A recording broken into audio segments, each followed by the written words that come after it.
Baik teman-teman semuanya, selamat pagi. Assalamualaikum warahmatullahi wabarakatuh. Waalaikumsalam. Waalaikumsalam warahmatullahi wabarakatuh. Aku ucapin selamat datang di pelatihan SLP khususnya di divisi UI UX pada pagi hari ini. Jadi dalam pagi hari ini kita akan melakukan pelatihan pertama kita di minggu yang pertama yaitu tentang UI UX. Nah, sebelum kita berangkat ke dalam materinya, aku mau menekankan kepada kalian tentang pengenalan UI UX itu sendiri. Jadi, pelatihan UI UX ini sendiri nantinya ini digunakan untuk melatih pemahaman dan keterampilan teman-teman yang ikut dan di bidang UI UX khususnya. Jadi, selama pelatihan ini, kalian akan mendapatkan kesempatan untuk membangun portofolio yang digunakan untuk menambah value kalian. Jadi, kalian nanti di akhir program akan mempunyai nilai portofolio. Kemudian, peserta juga akan mengerjakan final project sebagai bentuk penerapan metode yang telah dipelajari dari minggu-minggu sebelumnya. Nah, hasil dari final project itu akan menjadi salah satu indikator kalian untuk dapat mendapatkan sertifikasi kelulusan. Nah, selanjutnya, ini adalah roadmap kita sebagai UI UX dalam pertemuan-pertemuan ke depannya, di mana kita akan terdapat 7 kali pertemuan, dan pada minggu pertama ini kita akan memasuki materi pengenalan UI UX dan juga Figma. Pada pertemuan yang pertama ini kita akan membahas tentang dasar-dasar UI UX, perbedaan UI UX, dan pengenalan tool Figma. Nah, kita di sini akan mulai dari hal yang paling dasar, teman. Kita akan memulai semuanya dari awal, dari yang mungkin teman-teman belum sama sekali mengenal apa itu UI UX, dan mungkin teman-teman yang sudah pernah atau sudah tahu tentang UI UX juga. Kita coba ulangi dari awal, dari paling dasar. Kemudian, untuk next, di pertemuan yang kedua, ada desain sistem dan research, di mana kita akan mendesain sebuah alur dari UX. Kak, kenapa sih kok nggak langsung ke UI-nya saja, nggak langsung mendesain? Jadi harapanku sebelum kalian bisa mendesain di menggunakan Figma tersebut, kalian juga harus bisa merancang bagaimana suatu alur atau flow pengguna di dalam. Nah, itu merupakan dua materi yang akan aku pegang, di mana untuk materi-materi selanjutnya akan diteruskan oleh Kak Gama dan juga Kak Isaac. Mungkin untuk Kak Gama dan Kak Isaac boleh perkenalan dan menjelaskan secara singkat tentang materi yang akan dibawakan pada minggu-minggu ke depannya.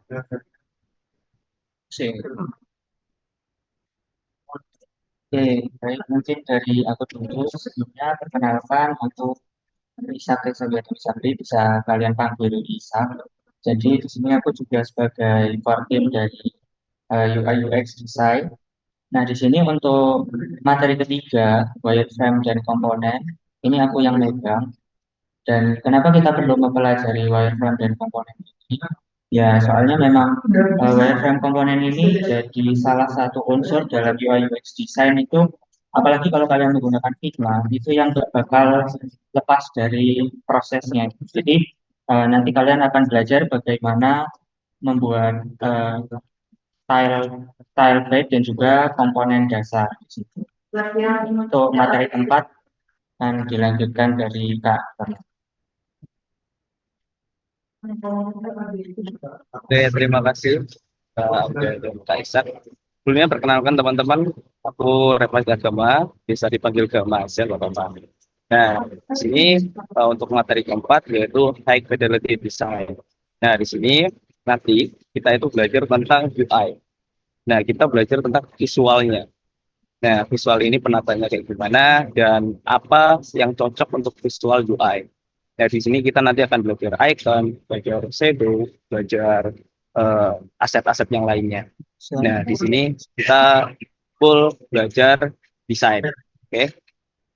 Nah, untuk selanjutnya bisa Kata, dilanjut. kata.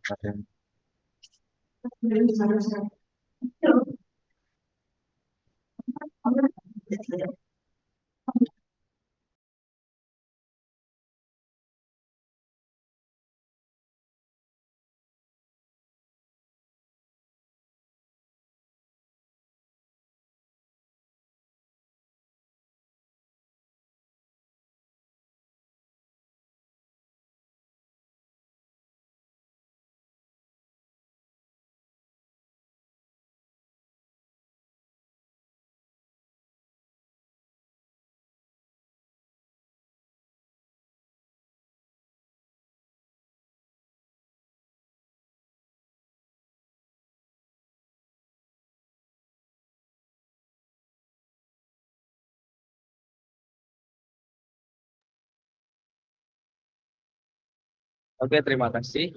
Untuk materi yang keenam, yaitu usability testing dan feedback. Nah, di sini nanti kita akan mempelajari testing UI ataupun UX. Nah, di sini kan mungkin kita sudah belajar prototyping, interaksi, wireframe, dan lain-lain.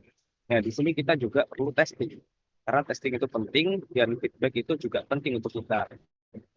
Karena setiap orang itu mempunyai preferensi yang berbeda. Misal di desain kita itu udah bagus, interaksi di kita itu udah bagus, tapi menurut klien atau menurut orang lain itu masih kurang sesuai. Nah, jadi di sini nanti kita akan belajar mengumpulkan data maupun kita akan belajar untuk testing UI maupun UX-nya. Jadi supaya UI UX kita untuk kedepannya dapat evaluasi maupun masukan-masukan yang lebih membuat UI UX kita maksimal. Itu untuk materi yang untuk yang ketujuh bisa berikutnya. Nah, jadi untuk materi yang ketujuh ini mungkin bukan materi ya. Kalian akan final project kolaboratif kalian akan dipresentasikan. Jadi untuk ketentuan final project ataupun project kolaboratif ini mungkin harap ditunggu pada pengumuman yang lebih lanjut ya. Jadi kita mungkin bisa fokus pada pertemuan yang ke-1 sampai ke-6 dulu. Jadi, jadi kita lagi masuk ke dalam inti pada pertemuan pertama di minggu ini yaitu pengenalan UI UX dan Figma. Nah, sebelum masuk ke materinya, aku mau menyamakan sudut pandang dari kalian tentang apa itu UI UX. Jadi, ada tiga sudut pandang yang perlu kita samakan di sini, teman-teman. Untuk yang pertama, desainer itu bukan hanya soal membuat tampilan yang menarik, tapi mereka menyelesaikan masalah melalui desain. Jadi untuk menurut kalian yang desainer itu hanya sebagai seorang yang ngedit-ngedit saja, membuat pamflet, poster, dan lain-lain, coba buang jauh-jauh pikiran tersebut. Tapi mereka itu adalah seseorang yang memecahkan suatu masalah, seseorang yang problem solver, di mana mereka itu menyelesaikan suatu permasalahan dan dituangkan ke dalam desain, di mana desain tersebut akan bisa digunakan oleh orang lain, tidak cuma dari kita sendiri. Kemudian yang kedua ada belajar hal rumit tidak menjamin kamu menjadi desainer handal. Yang terpenting adalah menguasai dasar-dasar. Nah, maksud dasar-dasar di sini itu seperti fundamental, kemudian dasar-dasar dari UX itu kalian harus kuatin di situ.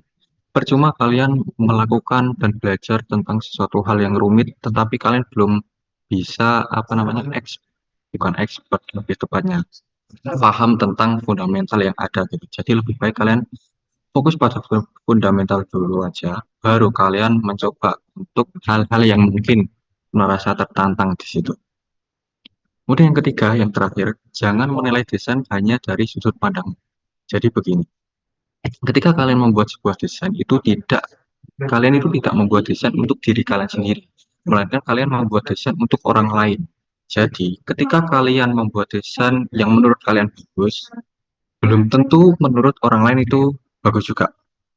Nah, makanya dari ini kita harus mengetahui sudut pandang dari orang lain supaya desain kita itu bisa diterima dan juga bisa digunakan dengan baik dan mudah.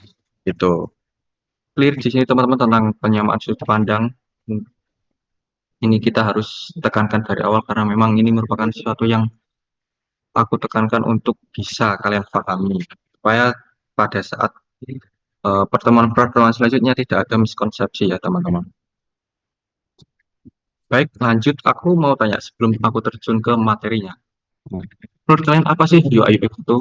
Atau mungkin dari kalian ada yang pernah dengar atau udah pernah tahu? Coba bisa raise atau mungkin chat di kolom komentar mungkin bisa kalau kalian malu. Ya teman-teman, apa ada yang tahu apa itu UI UX? Kita belajar dari awal dulu nih, dari paling hal mendasar.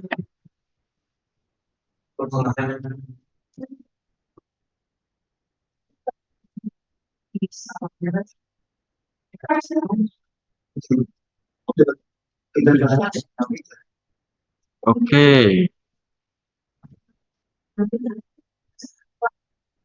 baik ada Bima bisa on mic untuk menjelaskan apa itu UX.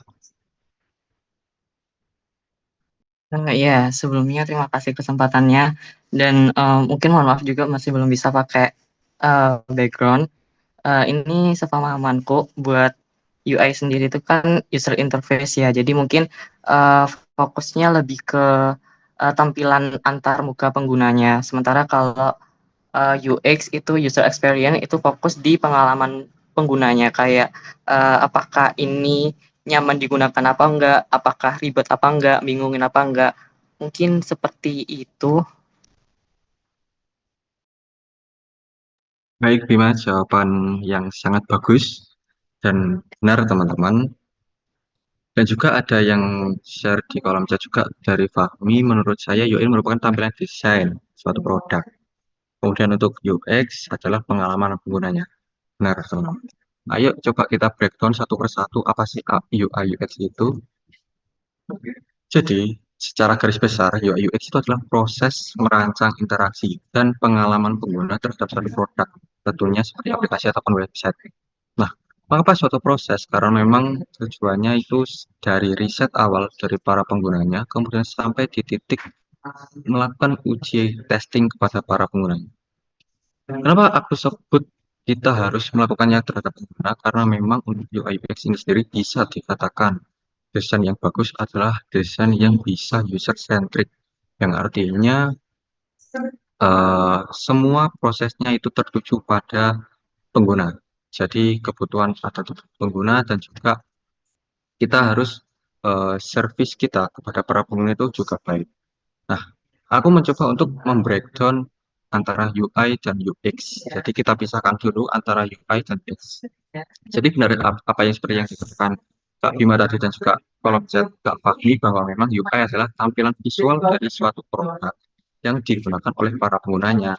Mungkin untuk dari kalian kan tidak asing ya, seperti buka aplikasi setiap hari pasti pasti ada UI-nya, nggak mungkin enggak. Nah, jadi untuk cakupan UI ini sendiri terdapat elemen visual, contohnya warna, icon, layouting, dan juga font yang digunakan. Itu merupakan definisi dari UI. Sedangkan untuk user experience ini sendiri adalah sesuatu hal yang tidak bisa kita lihat, tapi bisa kita rasakan. Nah, jadi untuk UX adalah proses merancang bagaimana pengalaman dan perasaan pengguna saat berinteraksi dengan produk. Jadi, contoh kecilnya, kalian menggunakan suatu aplikasi X misal. Nah, kalian merasa nyaman, mudah digunakan. Itu yang dinamakan sebagai user experience. Pengalaman yang kalian dapatkan dari penggunaan aplikasi tersebut. Jadi begitu. Nah, perbedaan yang paling mendasar antara UI dan UX adalah dari sisi UI, apa yang kamu lihat dan lakukan saat menggunakan produk itu. Nah, jadi ketika kita menggunakan handphone ataupun laptop, monitor, dan sebagainya, pasti kita akan muncul sebuah layar visual di mana kita bisa melihatnya dan juga bisa melakukan apa yang kita inginkan dari elemen visual tersebut. Sementara dari UX, ini adalah rasa yang kamu dapatkan ketika menggunakan produk tersebut. Nah, aku ada contoh ini. Misal dari segi UI, ini adalah contoh dari gelas yang berbentuk kucing ya teman-teman. Memang secara segi visual, segi look ini memang bagus, lucu. Tetapi terdapat sedikit tonjolan di daerah lingkaran minumannya ya. Jadi ada telinga gitu. Nah, ketika si bocil ini menggunakannya, apa yang terjadi? Si telinga dari kucing ini mengganggu penglihatan daripada anak kecil tersebut. Nah, dari segi X ini sangat kurang karena apa? Si anak tidak bisa leluasa untuk melihat ke depan dan penglihatan dia itu terganggu karena adanya telinga yang ada di gelas tersebut. Tapi meskipun memang UI itu bagus, tapi tidak selamanya ada penerapan UX yang baik. Jadi teman-teman, penerapan UI dan UX itu harus berjalan dengan berdampingan dan beriringan. Tidak bisa UI saja bagus, tapi meninggalkan UX. Sebaliknya juga UX-nya bagus tapi UI-nya jelek, itu tidak bisa. Pada dasarnya kalian membuat suatu aplikasi atau website itu untuk memudahkan para penggunanya menyelesaikan suatu tugas atau task. Nah, untuk contohnya kita bisa mungkin memesan ojek maupun membeli tiket. Di sini fungsi dari UX akan mengatur alur bagaimana proses kalian memesan ojek dari awal membuka suatu aplikasi sampai kalian mendapatkan ditempatkan di tempat yang kalian tuju. Itu namanya UX. Kalian akan merancang alurnya di situ. Itu fungsi dari UX. Sedangkan untuk UI ini sendiri akan mendukung UX yang sudah bagus tadi supaya memiliki tampilan visual seperti warna, tata letak, dan font. Nah, ini dimaksudkan untuk apa UI mendukung UX ini sebagai penanda bahwa aplikasi kalian itu terlihat dengan jelas dan dapat digunakan oleh para pengguna. Nah, ini ada sedikit contoh penerapan dari UI dan UX. Untuk sebelah kiri ini merupakan yang masih hitam putih abu-abu, itu merupakan dari UX yang nama prosesnya itu wireframing atau low fidelity. Menurut aku kita contohkan semisal dari contoh wireframing ini memang segi alur dan informasi sudah cukup bagus dan lengkap. Tapi ketika kita ingin melakukan testing kepada para pengguna, tidak mungkin juga kita akan memberikan sebuah prototipe yang bentuknya seperti ini.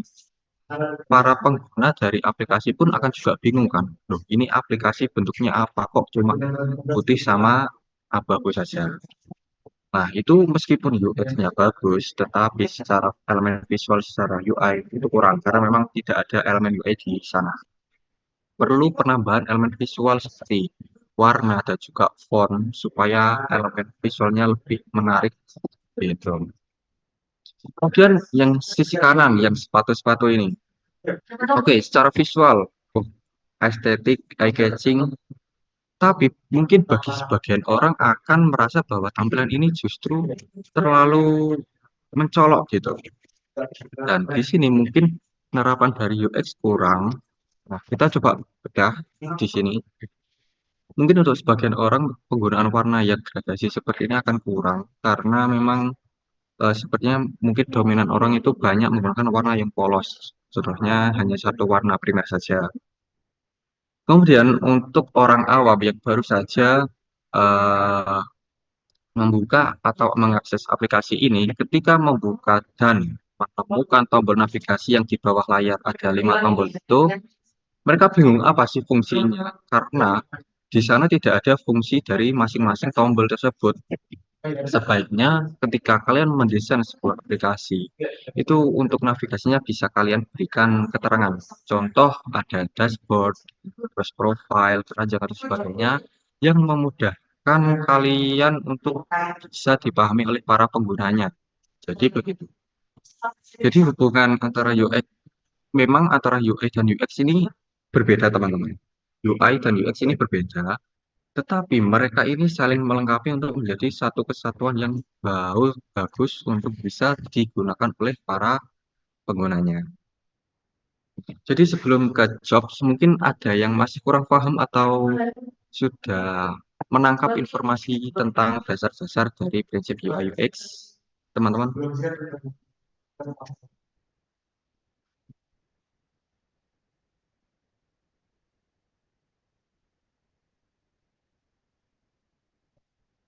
Baik, ada Kak Juwita, silahkan.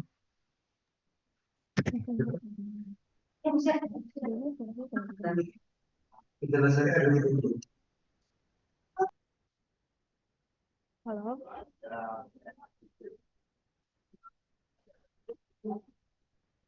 Oke, selamat siang Mas. Sebelumnya suara saya kedengaran enggak?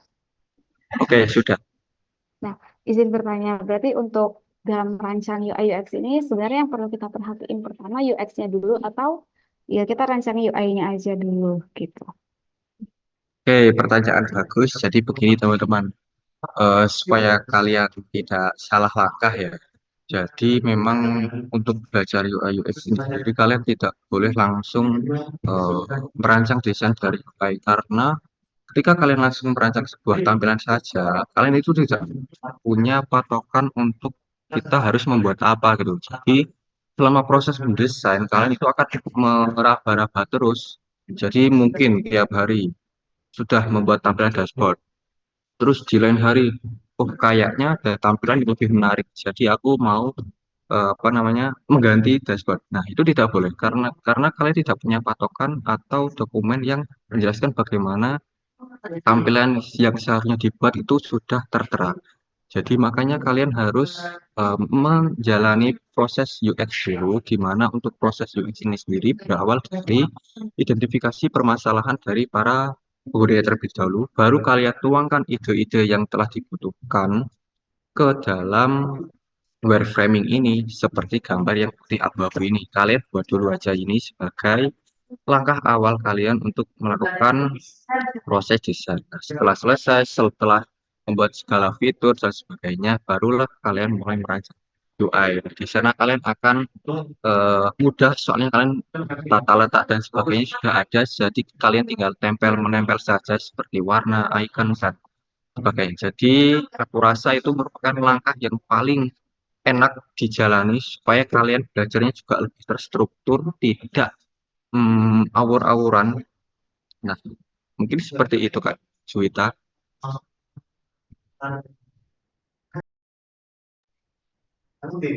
Oke, baik. Mungkin apa ada yang mau ditanyakan lagi dari teman-teman yang lain? Atau mungkin bisa kita lanjutkan ke pembahasan selanjutnya. Oke, kita lanjutkan saja. Kita setelah mengetahui prinsip-prinsip dari UX, kita akan membahas nih, sedikit nge-spill ya, job yang ada di UX. Ini tidak semua job ada di sini. Ini hanya aku sebutkan garis besarnya saja.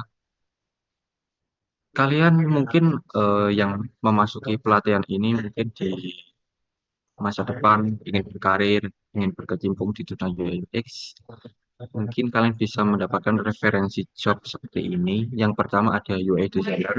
Jadi fokusnya kalian hanya proses mendesain tampilan saja, tidak perlu apa namanya melakukan proses UX-nya. Kemudian ada juga job lagi yang khusus hanya untuk UX designer. Jadi kalian nantinya akan merancang alur atau flow penggunaan aplikasi. Jadi hanya fokus pada itu. Nah, di UX designer juga itu juga ada lagi yang namanya UX researcher, di mana kalian itu fokusnya cuma ngeriset bagaimana para pengguna, kebutuhan yang dibutuhkan, kemudian permasalahan yang ada di para pengguna, kalian riset di situ. Nah, itu job kalian di UX researcher. Kemudian yang terakhir nih, ada UI UX designer. Ini merupakan gabungan dari UI dan UX. Jadi kalian juga mendesain dan juga mengatur flow-nya. Jadi bisa dua-duanya begitu. Nah, kemudian kita akan lanjut ke dalam desain proses. Ini yang seperti yang pernah aku jawab tadi bahwa memang kita harus mendesain sebuah UX-nya terlebih dahulu. Jangan langsung ke UI-nya. Nah, untuk definisinya sendiri adalah sebuah tahapan yang berulang dalam proses perancangan UI UX. Nah, perancangan ini diidentifikasi diawali oleh masalah yang ada di pengguna. Kemudian kita akan membuat solusi dari permasalahan yang ada. Dan di akhir-akhir kita akan melakukan tahap pengujian yaitu usability testing. Nah, kenapa kita perlu melakukan secara iteratif atau dilakukan secara berulang? Misal kalian sudah melakukan tahapan sampai proses pengujian, tetapi dari pihak para penggunanya itu kalian mendapat sebuah feedback bahwa memang aplikasinya ada yang kurang cocok nih di alur atau bagaimananya. Nah, itu kalian bisa kembali lagi ke dalam proses, mungkin bisa ke identifikasi masalah lagi ataupun langsung ke tahap desainnya kalian ubah, baru kalian tahap pengujian lagi. Nah, begitu seterusnya akan dilakukan secara tahap iteratif. Tahap iteratif, tahap iteratif ini memastikan kalian itu desain dari kalian benar-benar efektif dan bisa digunakan oleh para pengguna sesuai kebutuhan mereka. Nah, jadi itulah pentingnya dari desain proses supaya kalian juga tahu ke depannya kalian itu mendesain tidak bingung karena sudah ada patokannya. Nah, jenis-jenis desain proses di sini yang familiar saja aku sebutkan ada 5, yaitu ada design thinking, design sprint, user centered design, Lean UX, dan double diamond. Nah, tapi mungkin untuk di next pertemuan kita tidak akan membahas keseluruhan. Mungkin aku akan mengambil salah satu dari 5 desain proses ini, yaitu di design thinking. Mengapa aku memilih design thinking? Karena menurut aku ini merupakan desain proses yang paling simpel, paling umum, dan sudah paling lama juga digunakan dari beberapa kalangan UI UX gitu. Nah, untuk next pertemuan juga kita akan membahas membreakdown satu persatu tahapan-tahapan dari proses design thinking mulai dari empathize sampai tahap testing. Nah, kenapa sih kita harus melakukan pentingnya desain proses? Yang pertama, yang pasti ketika kita ingin mendesain suatu UI UX, kita harus berfokuskan pada user centric, yang artinya para pengguna itu sebagai acuan kita. Nah, nanti kita juga akan melakukan testing terhadap pengguna, mengumpulkan feedback supaya kita juga bisa melakukan iterasi ataupun perbaikan. Kemudian mengurangi resiko kesalahan. Nah, bayangin kalau kalian langsung terjun di UI, kemudian ingin salah warna, kemudian dan sebagainya. Kalian harus melakukan apa namanya pengulangan yang terus-menerus, tidak ada patokan apapun, sehingga membuat desain suatu prosesnya akan menjadi sedikit lebih lama. Ini juga berdampak pada peningkatan efisiensi, di mana kalau kalian sudah mempunyai struktur UX yang bagus, pasti di di UI-nya kalian akan cepat dalam mendesainnya. Kemudian memfasilitasi kolaborasi tim, di mana mungkin pasti dari kalian akan berkolaborasi untuk membentuk suatu project misalkan, dan nanti juga kan ada project kolaborasi. Jadi desain proses ini sangat amat membantu kalian dalam berkolaborasi. Mungkin di dalam sebuah tim ya teman-teman, kalian itu bisa saja menjadi seorang UX saja maupun sebagai UI. Jadi ketika teman kalian yang ada di tim UI itu tidak kebingungan untuk mendesainnya. Nah, tetapi perlu diingat tentang proses desain ini, tidak semua proses desain itu perlu diterapkan. Jadi teman-teman, setiap kalian mempunyai sebuah project ataupun permasalahan suatu yang perlu diselesaikan, dari kelima desain ini, kalian boleh memilih bebas salah satu dari ini. Tetapi semua pun juga tidak bisa digunakan semuanya. Kalian juga harus memilah mana yang sekiranya cocok untuk digunakan. Tetapi juga kali di desain proses itu kalian juga bisa mengkombinasikan nih antara misal desain thinking dengan lean UX ataupun bebas, karena memang fleksibel. Karena untuk desain proses ini sendiri core-nya itu ada di identifikasi permasalahan, kalian membuat brainstorming dari permasalahan tersebut dan melakukan prototyping dan tes. Dah, 3 itu saja yang mungkin menurutku memang untuk kriteria memasuki UI UX yang user centric, yang bisa menitik beratkan pada para penggunanya. Kemudian lanjut ke yang hal kedua, proses desain berfungsi sebagai alat untuk memudahkan pencarian solusi. Di UX kan itu ada sebuah proses di mana kita akan berempati, kita akan mengidentifikasi kebutuhan, mendiscover, kita akan ingin mengetahui permasalahan yang dihadapi oleh para penggunanya. Jadi, ketika kita sudah mengetahui permasalahan yang ada pada suatu masalah, kita akan mudah untuk pencarian solusi dari permasalahan tersebut. Dan kita akan menuangkan ide-ide kita ke brainstorming gitu. Nah, mungkin dari sini mungkin ada teman-teman yang masih bingung tentang jenis-jenis desain proses atau definisi desain proses atau yang lainnya. Boleh silahkan raise hand, kita akan tanya jawab di sini. sebelum aku lanjutkan ke proses yang selanjutnya.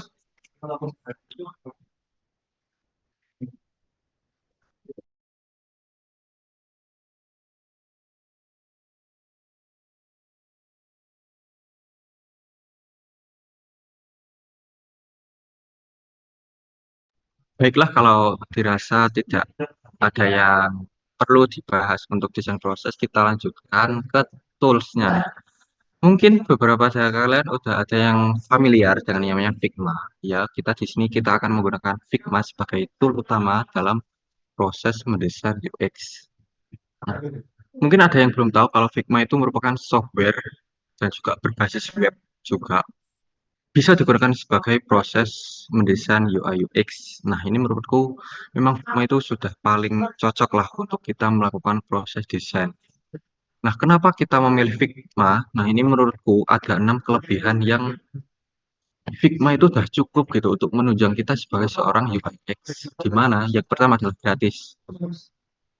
Figma itu gratis kalian gunakan dan kalian bisa akses di Google. Ketik saja Figma, nanti kalian akan bisa langsung menjalankan dan mendesain juga di halaman web tersebut.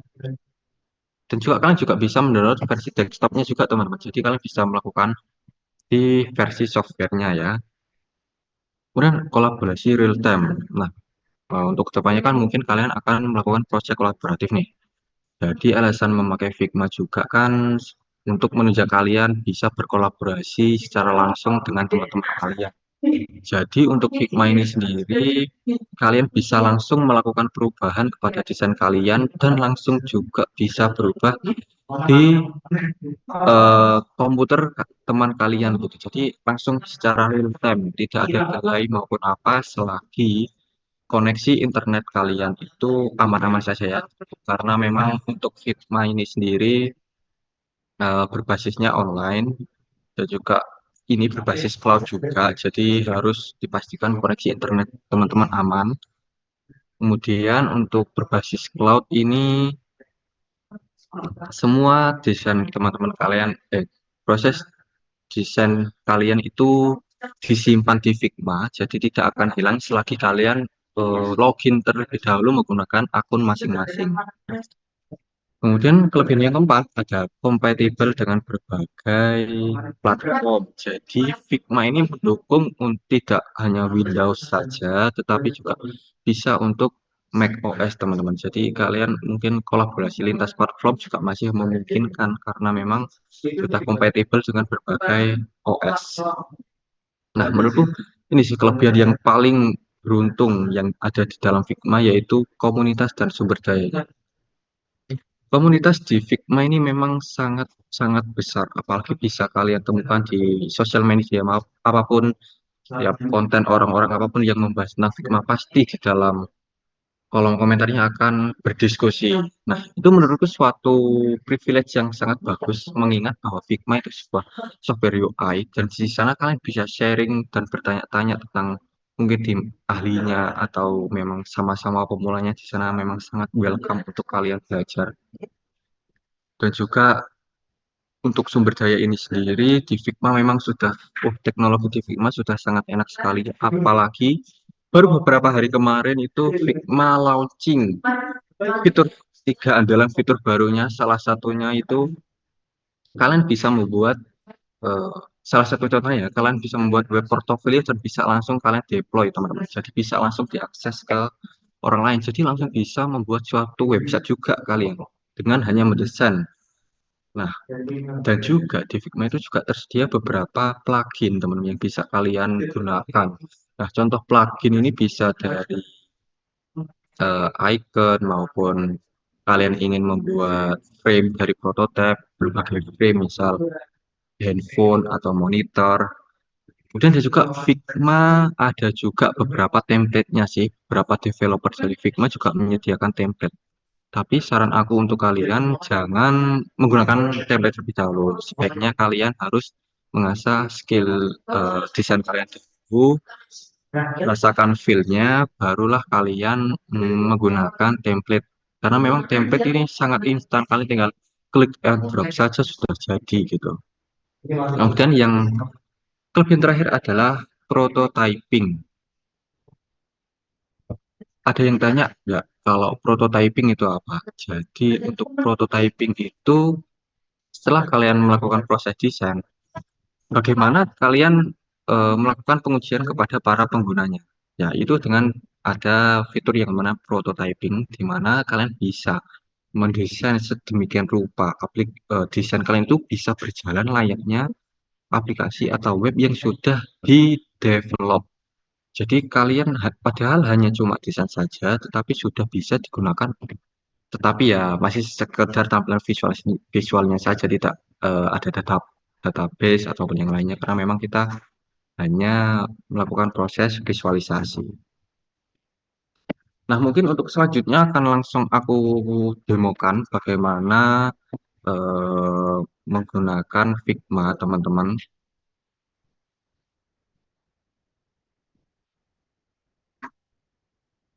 Nah, jadi di sini kita bisa langsung mengunjungi websitenya yaitu figma.com. Kalian bisa aksesnya secara gratis, teman-teman.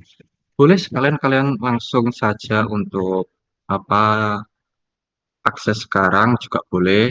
Kalian bisa langsung login atau yang belum punya akun bisa login terlebih dahulu. Nah, di sini kalian juga bisa untuk apa namanya download di sini juga. Nah, kalian harus login terlebih dahulu. Kita coba login ya, teman-teman.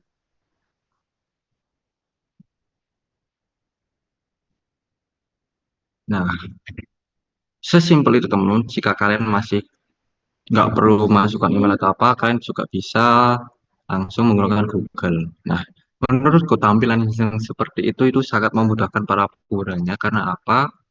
Memang dari aku sendiri, selama untuk login aplikasi sebagai aplikasi, aku jarang sekali untuk memasukkan email, kemudian password satu persatu gitu. Aku lebih suka yang namanya sebuah aplikasi menyediakan tombol login yang bisa diautentikasikan dengan pihak ketiga. Salah satu contohnya adalah Google, sehingga dengan sekali klik kalian sudah bisa langsung masuk ke dalam suatu aplikasi tanpa memasukkan email dan sebagainya. Nah, untuk ini tampilan awal dari Figma. Untuk tampilan browser dengan tampilan software sama seperti ini juga. Jadi kalian bisa langsung membuat projectnya.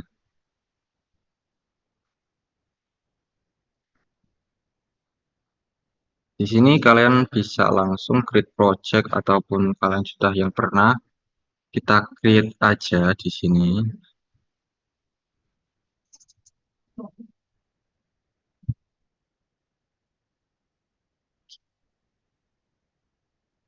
Baik, maaf teman-teman sedikit lemot.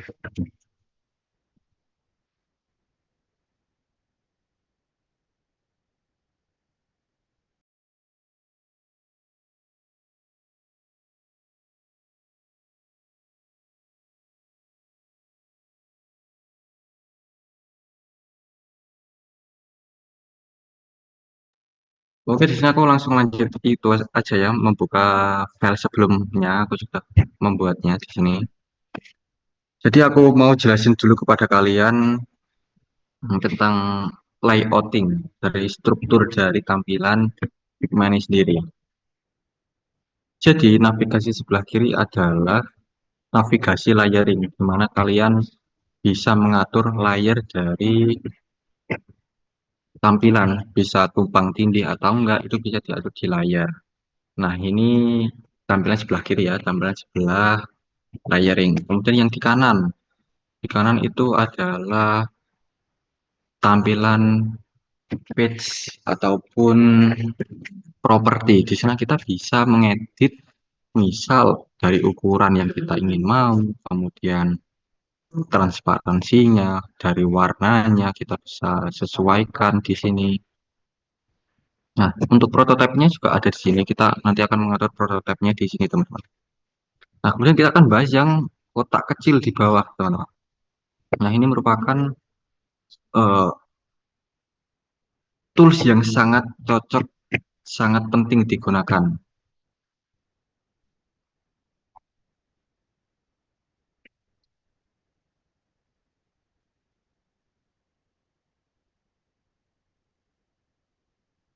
Oke, aku mau ganti aja ke software ya, lebih enak soalnya kalau mau.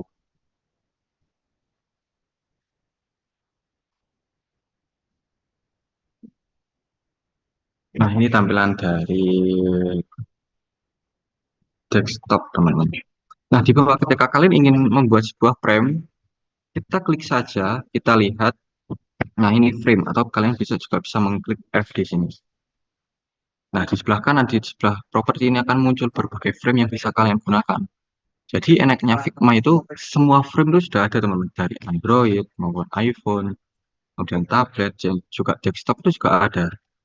Kita misalkan kita akan menggunakan paling umum ya, paling umum ini adalah iPhone 13 dan juga 14. Nah, kalian tinggal klik aja, kalian sudah membuat frame iPhone. Tidak perlu mengatur ukuran apapun, ini sudah mengacu pada ketentuan dari layar iPhone itu sendiri.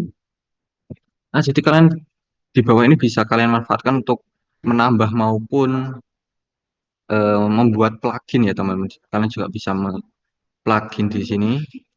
Ada remove background, ini menurutku gebrakan baru dari Figma yang sangat-sangat enak karena ketika kalian mengimpor suatu gambar dari luar, kalian bisa langsung remove backgroundnya di sini, nggak perlu pakai pihak ketiga. Nah, itu enaknya. Kemudian juga kalian bisa menggunakan plugin. Di sini ada beberapa plugin yang sangat menurutku enak digunakan dan sesuai kebutuhan dari kalian, yaitu ada Iconify. Kemudian ini merupakan sebuah penyedia icon yang sangat banyak sekali jenisnya. Kalian bisa gunakan itu untuk mendesain navigasi. Biasanya navigasi kan membutuhkan icon ya. Kemudian ketika kalian ingin membuat prototyping atau frame dari layar iPhone, kita bisa menggunakan Artboard Mockup plugin di sini, teman-teman. Di sini akan disediakan berbagai macam mockup, tampilan mockup ya, tapi memang banyak yang berbayar. Jadi kalian bisa search itemnya untuk yang gratis. Kemudian kita untuk ekspor gambar, kalian pasti juga tak akan luput dari apa yang namanya mengekspor gambar dari luar. Jadi kita bisa atur di shape, kita klik shape, kemudian kita akan image atau video. Nah, atau shortcutnya Ctrl Shift K juga gitu. Nah, mungkin kita akan langsung klik saja dan langsung mengekspornya ke dalam kanvas yang sudah kita buat. Nah, ini contoh penambahan dari gambar, teman-teman. Nah, juga bisa melakukan di sini juga ada line, kita mengatur line dan sebagainya, kita atur juga ketebalannya berapa, kemudian warna dan sebagainya. Teks juga kita buat teks terlebih dahulu di sini. Kalau teksnya kita masukkan.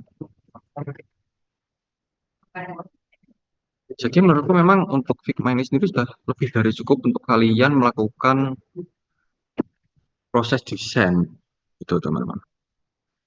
Nah, selanjutnya aku punya contoh untuk kalian tentang gambaran bagaimana suatu tampilan tersebut sudah bisa digunakan oleh orang lain. Ini atau aja contoh proyek kecilku di sini. Nah, kan kita sudah membuat elemen visualnya di sini, sudah membuat satu persatu karena kita ingin melakukan pengujian terhadap para pengguna tentunya. Kita akan melakukan sebuah tahapan di mana tahapan tersebut kita namakan dengan prototyping yang sudah aku bentuk dari tadi. Jadi kita klik saja prototype di sini. Nah, karena memang sebelumnya aku sudah melakukan prototyping di sini, jadi ini berisi sebuah kayak kabel-kabel, teman-teman. Jadi ketika mengklik tombol ini, itu aku mau drag ke halaman page ini misal. Nah, itu yang dinamakan prototype. Jadi seakan-akan tampilan desain kalian itu sudah hidup dan sudah didevelop. Nah, coba aku demokan ya, teman-teman. Nah, ini tampilannya. Nah, ketika kalian area yang tidak di prototyping itu kursinya kelihatan kan teman? Antara yang tidak ada di prototype sama ya.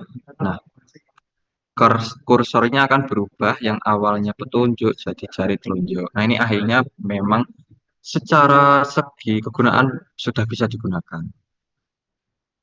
Nah, kalian ketika diklik salah satu tombol maka akan muncul ke beberapa page. Nah, itu artinya memang sudah connect antara halaman sebelum dengan sesudahnya. Jadi, beginilah powerfulnya Figma. Kalian bisa langsung membuat desain dan juga langsung memperagakannya, bisa memperagakan kepada orang lain.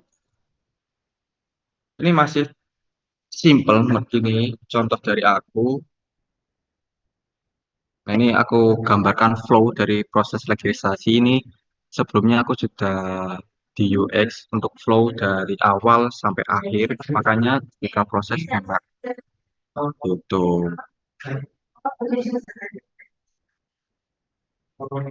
Saran dari aku, kalian harus terus berlatih saja. Kalian bisa dengan mengutak-utak ini, kalian rasa yang ingin tahu kalian juga harus besar supaya kalian ilmu yang kalian dapatkan juga banyak.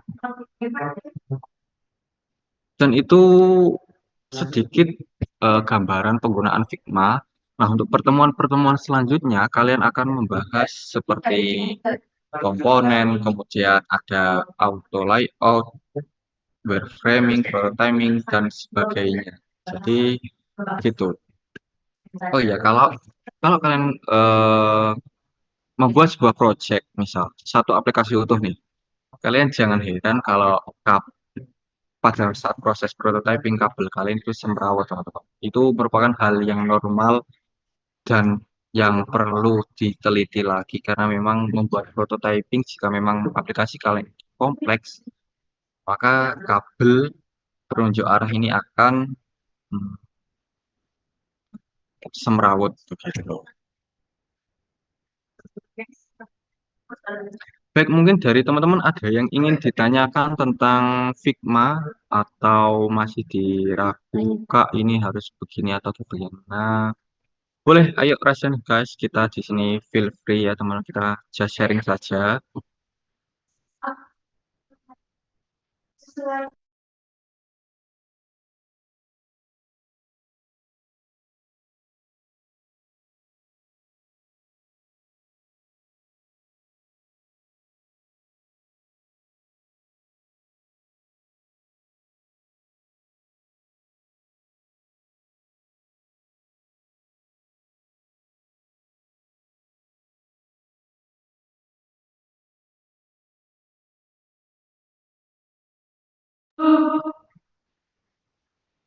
Nah, aku ada tips nih untuk kalian yang mungkin baru terjun ke UI ataupun masih belum tahu apa yang sebaiknya kita lakukan. Eh, tapi mohon maaf sebelumnya teman-teman, ini ada kesalahan di PPT-nya ini sebenarnya antara UI dan UX kebalik. Nah, mohon maaf ya teman-teman. Jadi untuk tipsnya dari segi UX itu kalian bisa mencari permasalahan di sekitar kalian yang simpel-simpel aja teman-teman. Misal kalian dapat permasalahan ingin membuat suatu aplikasi yang berguna. Kemudian kalian akan mengumpulkan user-user yang sekiranya berdampak untuk pengembangan aplikasi kalian. Jadi kalian akan menggali lebih dalam permasalahan dari user. Kemudian ketika sudah menemukan masalah, kalian akan menuangkan ide-ide yang kalian miliki untuk mengatasi masalah tersebut dan akan kalian dokumentasikan sebagai arsip dan bisa digunakan pada proses mendevelop UI-nya. Dan untuk proses UI ada untuk tipsnya nih. Kalian bisa salin desain aplikasi yang kalian suka. Misal apa kalian yang suka, misal Gojek, kalian recreate aja tampilan dari Gojek, buat semirip mungkin dan juga kalian harus latih secara terus-menerus supaya kalian mendapat feel of desainnya itu guys teman. Jadi kalian akan terbiasa gitu setelah membuat aplikasi yang banyak, kalian jadi gini rasanya mendesain. Nah, nanti akan jadi setiap orang tuh memiliki feel desainnya sendiri-sendiri, teman-teman. Jadi tidak bisa disamaratakan ya. Makanya kalian harus sering-sering untuk berlatih. Jangan hanya kebanyakan teori saja. Kalian juga harus meluangkan waktu lah sesempatnya lah untuk melatih hal-hal baru kalian. Kemudian ketika kalian sudah mungkin sudah cukup untuk melakukan recreate sebuah aplikasi, kalian ingin mengeksplor gitu UI sendiri.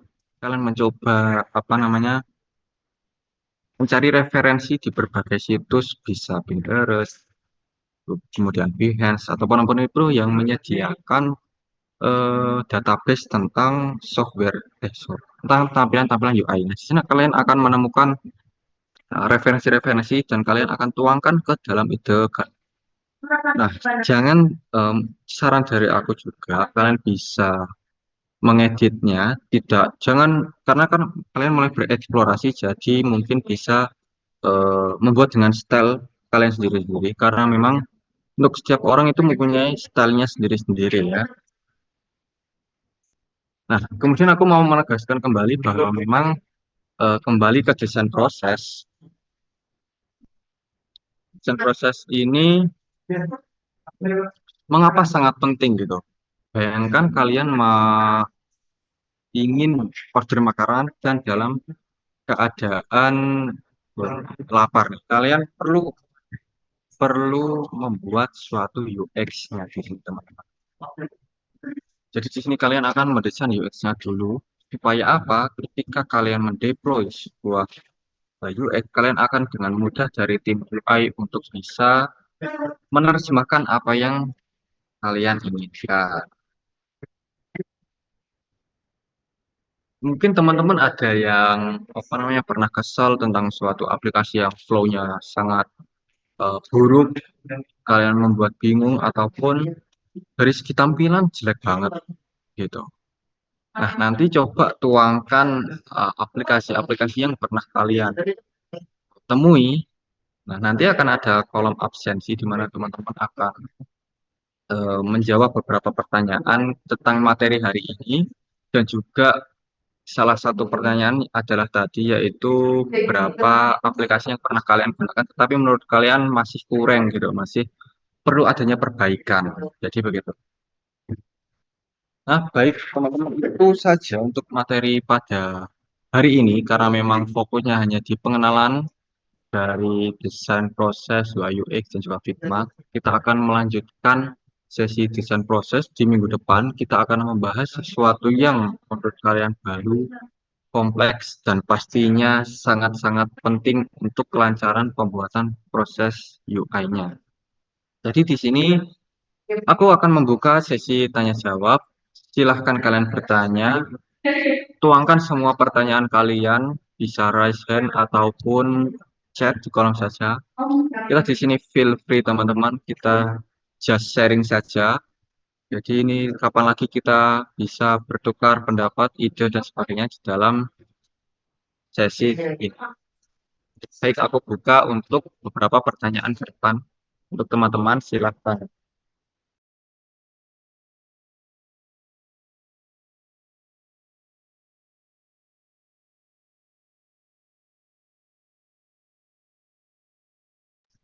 Baik, untuk Niken Salsavita, silakan untuk bisa on mic.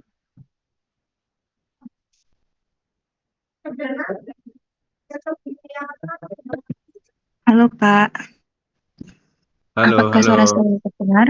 Ya, sudah kok aman. Oke, kenalin aku Niken Safita dari Angkatan 23 dari Prodi PTI. Di sini saya mau bertanya, untuk aplikasi Figma ini ya Kak sendiri, itu kan banyak apa itu fitur-fitur yang pro gitu terbatas. Lah, mungkin di akhir pelatihan ini besok apakah memungkinkan dapat kayak akun akankah dapat akun pro-nya gitu. Terus kira-kira rekomendasi YouTube yang buat belajar itu apa ya Kak yang paling rekom buat dasar-dasarnya? Tuh. Apakah Baik, sudah jelas Kak? Oke, baik. Terima kasih pertanyaannya, Niken. Jadi untuk akun eh, Figma Pro sepertinya tidak, karena memang dari kami juga tidak ada fasilitas untuk Figma Pro. Dan juga selama ini aku juga menggunakannya Figma biasa, tapi Figma biasa itu sudah cukup untuk menunjang kita gitu. Jadi untuk yang mungkin Pro tidak ada untuk sesi ini. Begitu, mohon maaf ya, Niken. Tapi untuk pertanyaan yang selanjutnya yaitu dasar-dasar ya, belajar, saran belajar dasar-dasarnya apa gimana? Ya, Kak, rekomendasi channel YouTube. Oh, channel YouTube. Sebentar. Untuk channel YouTube sebenarnya sih, bentar aku bukakan dulu. Lupa aku.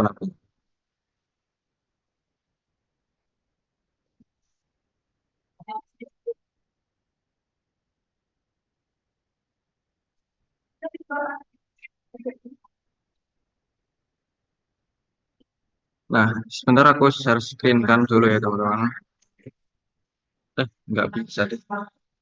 Jadi gini aja, kalau channel YouTube ya yang pernah aku lihat itu di Mas Kukuh Aldi tuh. Itu sangat enak penjelasannya teman-teman. Beberapa transition juga ada, nggak cuma melulu tentang UI UX saja ya yang dibahas, tapi juga ada desain grafis dan sebagainya. Nah, itu menurutku sangat enak sekali karena memang mengikuti tren untuk Mas Kukuh Aldi, itu nama channelnya. Nah, tapi selain dari YouTube, kalian juga bisa mengakses mungkin ada course gratis yang disediakan oleh beberapa lembaga, teman-teman. Mungkin kalian bisa mengikuti beberapa pelatihan juga yang gratis-gratis itu enak. Itu juga membahas tentang dasar-dasarnya, kemudian kan yang mencoba ingin menguatkan fundamental di sana juga bisa. Jadi sekarang akses materi itu banyak teman-teman, nggak cuma melulu tentang dari YouTube maupun apa. Di sekeliling kita akses materi sangat-sangat banyak dan kalian harus memanfaatkan privilege itu sebaik mungkin untuk bisa paham dan survive di UI UX begitu. Baik, mana nih Ken? Apakah ada pertanyaan lagi atau Sudah cukup, Kak. Terima oke, kasih. baik sama-sama. Kemudian ini ada aku lanjut untuk di chat dari Agni SK. Selamat siang.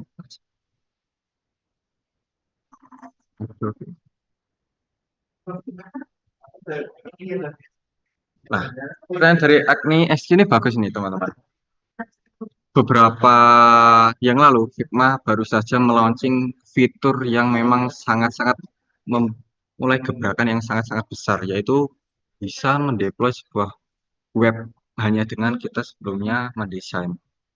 Nah, menurut kakak, dengan kemajuan fitur ini, apakah profesi UI UX designer akan tetap memiliki peran yang kuat di industri atau justru kita saja mulai ambil alih sebagian peran web developer karena dari ini makanya bisa. Nah, jadi gini, web developer belum tentu bisa mendesain suatu UI UX. Nah, jadi mereka sekarang aku pernah lihat di beberapa forum sebelumnya yang membahas tentang ini juga. Jadi ini merupakan langkah yang besar dari UI UX tentunya untuk yang ingin terjun di front end gitu teman. Jadi kalian itu banyak kan kalian punya fundamental untuk belajar UI UX nih. Tapi kalian dengan adanya fitur ini tuh kalian bisa mendeploy hasil kalian. Jadi secara nggak langsung kalian tidak usah butuh front end untuk membantu kalian mendeploy aplikasi kalian gitu loh. Jadi sebenarnya front end yang sebelumnya hanya tugasnya ngoding nih,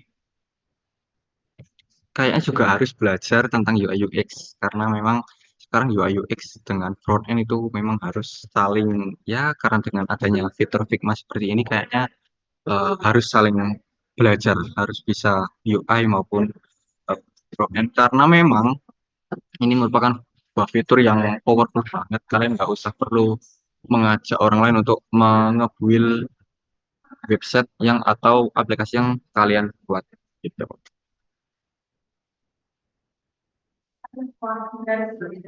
Baik, dari Agni, apakah ada pertanyaan lagi atau bagaimana?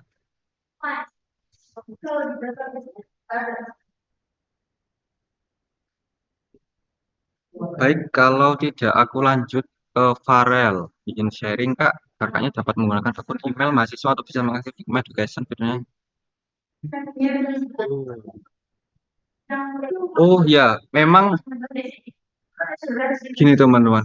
Untuk Farel ya, kemarin aku udah ada temanku yang nyoba. Aku udah kasih tutorial juga menggunakan akun education. Tapi dari mereka itu nggak bisa. Katanya udah nggak, apa mungkin nggak bisa atau bagaimana ya. Soalnya sebelumnya aku nggak pernah, kalau aku sendiri nggak pernah nyoba karena aku udah akun pribadiku sudah karena aku pernah ikut kurs jadi hitungannya aku udah semi pro tapi bukan pro. Jadi akunku itu bisa dikatakan bukan akun basic tapi juga akun pro cuma di tengah-tengahnya gitu. Itu merupakan akun education. Jadi fiturnya hanya sebatas education. Nah, tapi kalau yang emang bener akun email mahasiswa dari Indonesia sendiri, teman-temanku pernah nyoba dan itu masih belum bisa sampai sekarang. Nah, mungkin oke, Farah, thank you masukannya. Mungkin untuk kedepannya bisa aku sarankan dan coba aku gali lagi lebih lagi tentang email mahasiswa ini. Baik, terima kasih Farel. Mungkin ada tambahan dari teman-teman yang lain tentang materi pada hari ini.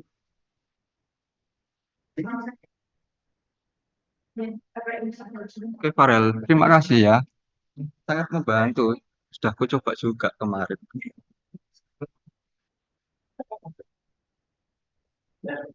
Oke, terima kasih Farel.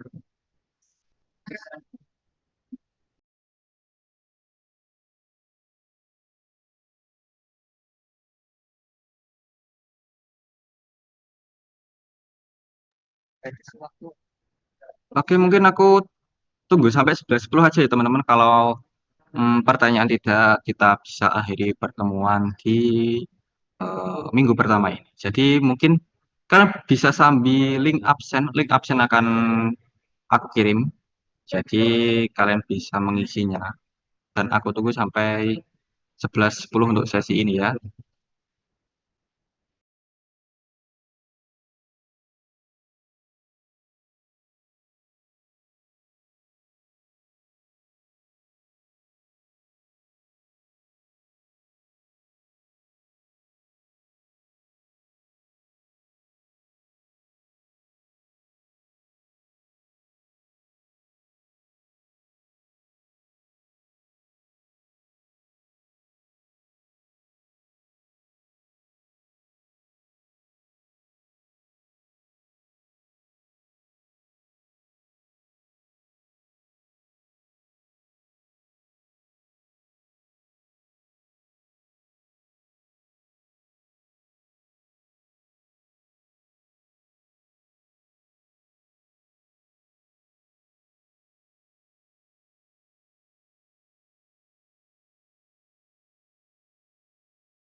Nah, itu teman-teman untuk link absensinya bisa kalian akses terlebih dahulu.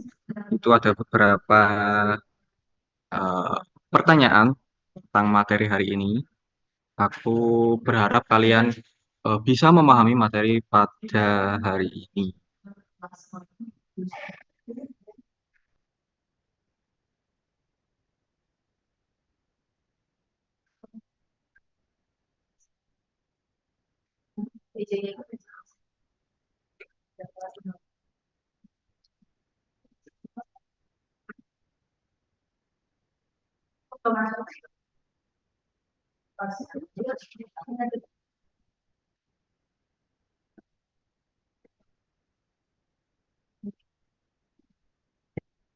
Jadi teman-teman bisa langsung saja mengisi link presensinya. Di situ ada beberapa pertanyaan yang bisa kalian jawab. Jadi harapanku untuk hari ini kalian bisa paham tentang dasar-dasarnya dulu. Untuk next pertemuan juga kita akan juga sama melakukan absen dan juga ada beberapa pertanyaan gitu.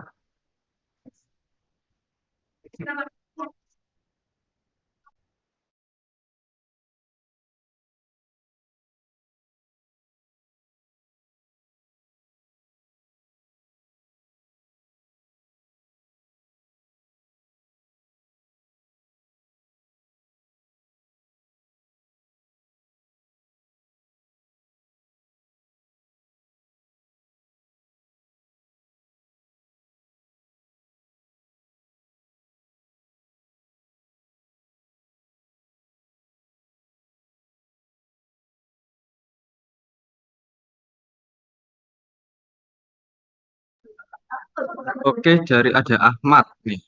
Untuk spesifikasi laptop sendiri apa yang dibutuhkan, Kak?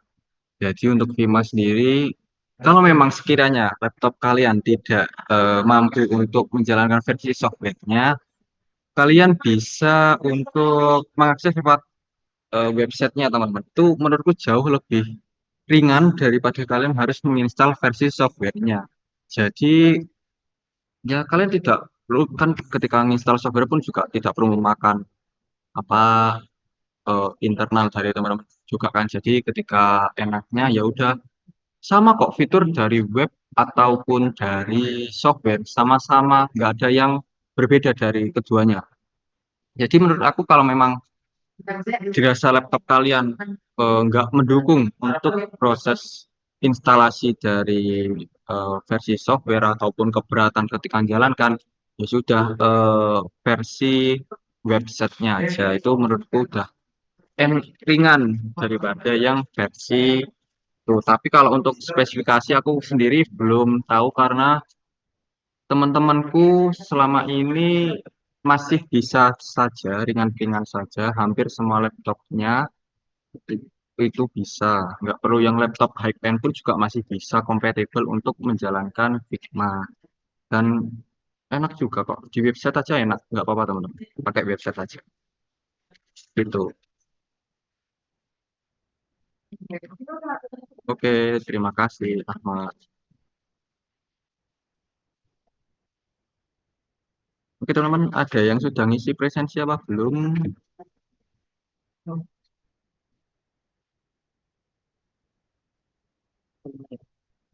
Ya, aku kasih waktu 10 menit ya untuk pengisian absensi.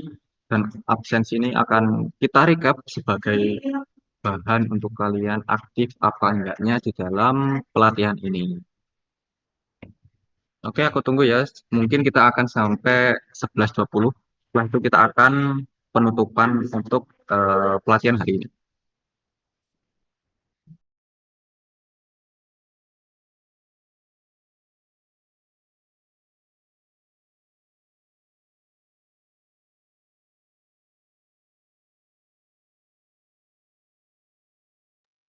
Ya, oke, ada pertanyaan dari Reza Mortafsevi. Jadi, bagaimana sih menilai bagus atau tidaknya suatu desain? Nah, di dalam proses UX itu, di dalam UI UX itu ada namanya proses usability testing, teman-teman. Jadi, usability testing itu berada di tahapan paling akhir dari tahapan-tahapan sebelumnya. Di mana pada tahapan ini itu kita akan melakukan testing nih kepada para pengguna-pengguna yang sekiranya cocok untuk yang aplikasi kita tuju. Misal, untuk aplikasi tentang eh, kemahasiswaan, ya sudah berarti memang stakeholder kita itu adalah mahasiswa. Jadi kita melakukan kuesioner atau penyebaran testing ke mahasiswa. Nah, untuk jenis-jenis testing ini sendiri, kalian bisa lakukan penyebaran kuesioner, kemudian kalian juga bisa langsung mendatangi mahasiswa yang bersangkutan untuk menjalankan aplikasi. Kemudian kalian beri sebuah angket atau form gitulah untuk mengisi seberapa mudah aplikasi ini, seberapa jelas fitur ini.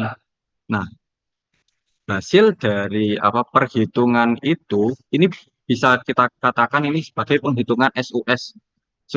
SUS ya teman-teman. Jadi nanti kita akan melakukan penghitungan bisa kalian lewat Excel. Jika hasilnya bagus, nah maka bisa dikatakan aplikasi kalian bagus.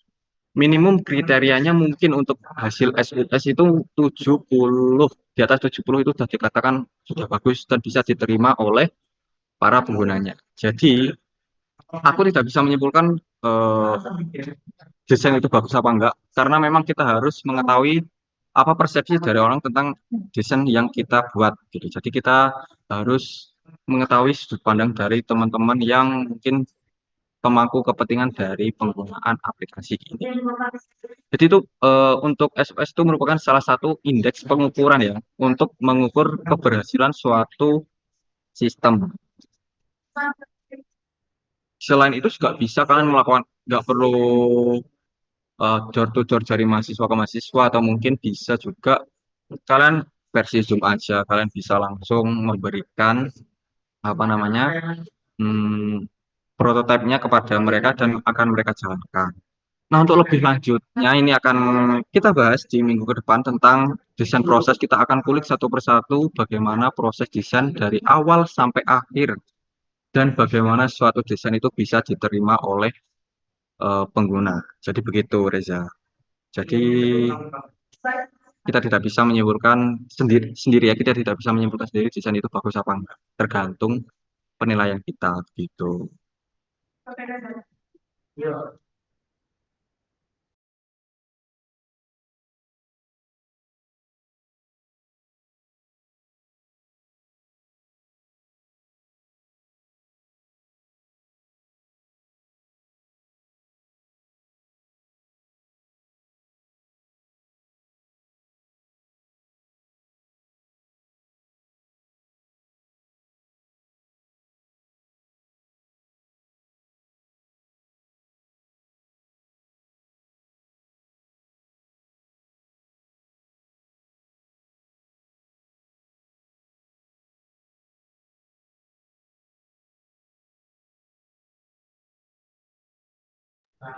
Baik teman-teman, jangan lupa untuk mengisi link presensi ya.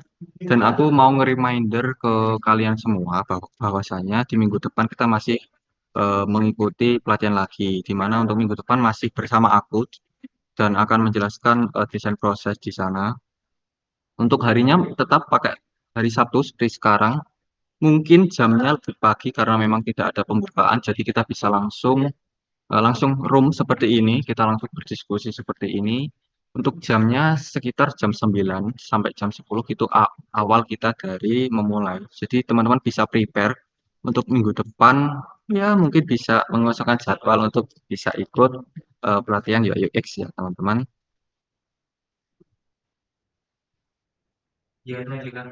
Oke, mungkin masih belum ada pertanyaan lagi atau sudah dicukupkan. Kalau sudah, kita akan sesi dokumentasi teman-teman untuk bisa online on cam ya. Ayo teman-teman kita on cam dan mari kita tutup sesi pagi ini menuju siang.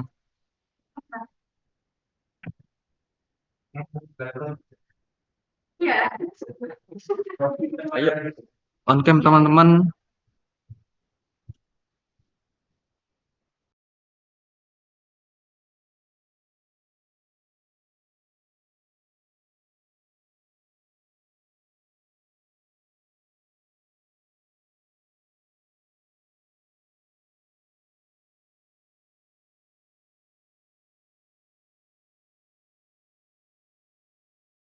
Ayo teman-teman aku tunggu untuk on cam semuanya ya.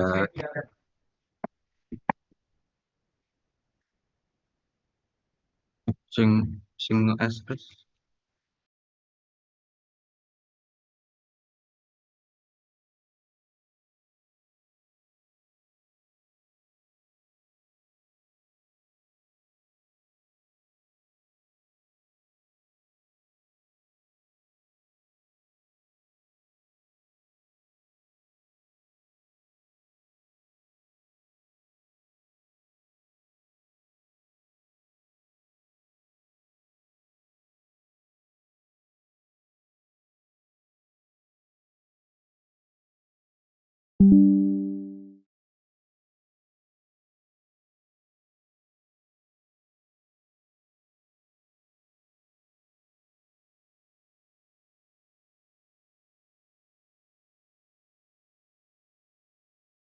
Oke teman-teman kita mulai ya. 3, 2, 1.